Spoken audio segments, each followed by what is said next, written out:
Hello everyone, this time we are here with Benoit and Bosquet.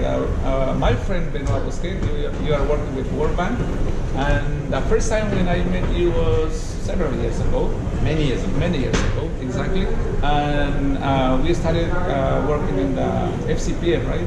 The Forest Carbon Partnership Facility. Exactly. And now you were moved actually to Africa, I guess, and then you were back again. Tell us something about you. Your work. Oh, well, good to see you, Johnson. Every year we meet at the COPs, basically. Yes.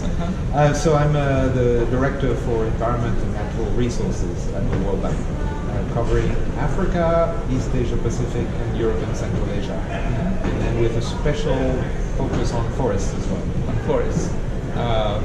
For the global, you said? Well, for these three regions, but yes, for that topic for the whole world. Okay. Now we are here in the COP24 celebrating the decision on the platform. How do you see that, the DGM could somehow support the whole platform and the discussion that are happening here? Well, the dedicated grant mechanism, which is a special mechanism of the Forest Investment Program, which is itself a special program under the Climate Investment Fund. It's a pilot program. It's a pilot program. Is generating a whole lot of extremely useful, not only information but also experience. The information is of course about how indigenous peoples and local communities are able to participate in the global movement to save forests and mitigate climate change by receiving support from the international community and undertaking a whole series of activities for their own good and for the global good. And the experience is how precisely they are able to do that on their own, which was not something that was known to be possible or desirable. And so all of this experience, all of this knowledge from at least the first 8 pilot countries, now up to the initial ones, but now up to 14, right, potentially. Now we have 13. 13, okay, yes. 13. It can be fed into the platform, the Indigenous Peoples and Local Community platform, which is now a recognized body under the UNF, United Nations Framework Convention on Climate Change. Exactly. Yeah, it's really a great achievement, and many of the leaders from the dedicated grant mechanisms, they've been participating in this process. Grace, Kapupu, they were in the multi-stakeholder dialogues and provided inputs in order to prepare this final decision. So we are happy with that.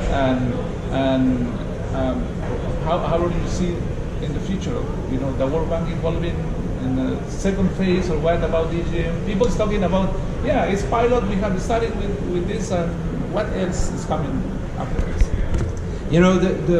Well, congratulations to Conservation International for all the work, the hard work that you've been doing, and you've obviously been a trusted partner, right, to bring everyone together. That's been great, and without you, the World Bank and the DGM itself, or the FIP, would not have been able to operate. So that's been terrific. As for the future, I don't know. We, the World Bank, are certainly extremely interested in following up on this. We are now the only sort of multilateral development bank that is involved in the implementation of the dedicated grant mechanism in DGM. And we have learned a lot ourselves, which we are also feeding into our other operations. But the discussion of the future of the DGM and the future of the Forest Investment Program is ongoing. It's ongoing, right? So let's see what is happening there.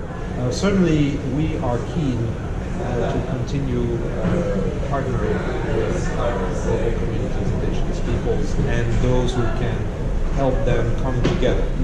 So regardless, I would say there is a future for us. You were talking, yeah, thank you. You were talking in the side event about 4 initiatives, and you just talked about 2, Panama and DRC. Well, which ones are those other 2 projects that you were going to share there?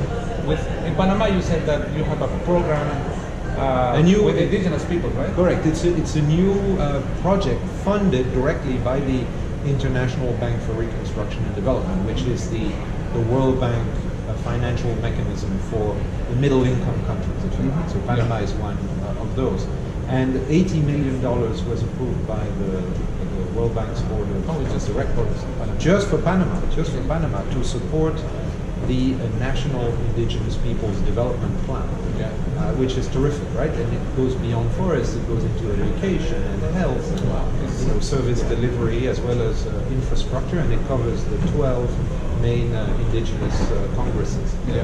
And then yes, in the DRC, the Democratic Republic of Congo, one big novelty is the participation of indigenous peoples and local communities in the benefit sharing plan of the first ever emission reductions payment agreement under the carbon fund of the Forest Carbon Partnership Facility.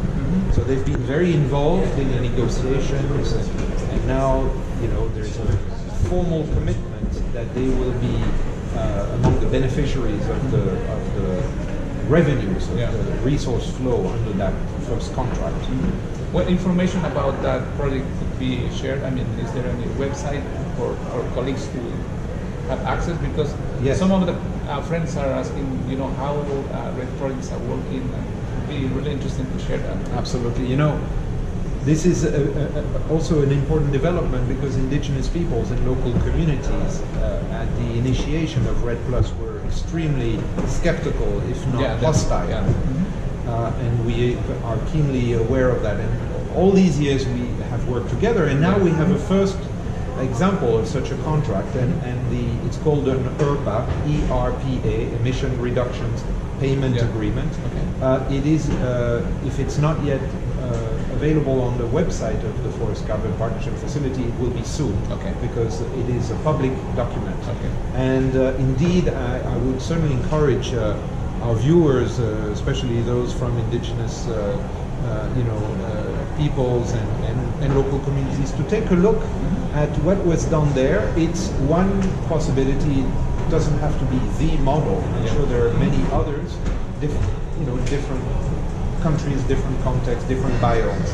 But it's certainly a proof that it can be done. Yes. Yeah, that's great. A good experience. And we can learn from that experience, right? Any other initiative, or those are the most important things going on now with indigenous peoples? Well, generally speaking, the World Bank has annual or semi-annual dialogues with indigenous peoples. There's a steering committee with whom we meet. We are going to try and also synthesize all of this information and see, how in the future, as the World Bank steps up its climate action globally, how, of course, indigenous peoples who are strategic allies on the ground can be partners more generally. Right now, it's still a bit exceptional. We have a few countries in the dedicated grant mechanism. There's now this project in Panama. We have a few other initiatives in the Congo Basin, but I think we ought to generalize because indigenous peoples, I think, are also requesting support for everything that they do. And one of the big lessons that we've learned in the past 10, 15 years is that even though many of them are willing to engage, they often need basic capacity to support their management structures so that they can come together as organizations. Oftentimes they don't have a building to meet, they don't have internet, they don't have means of transportation. They're of course spread out. They typically are far and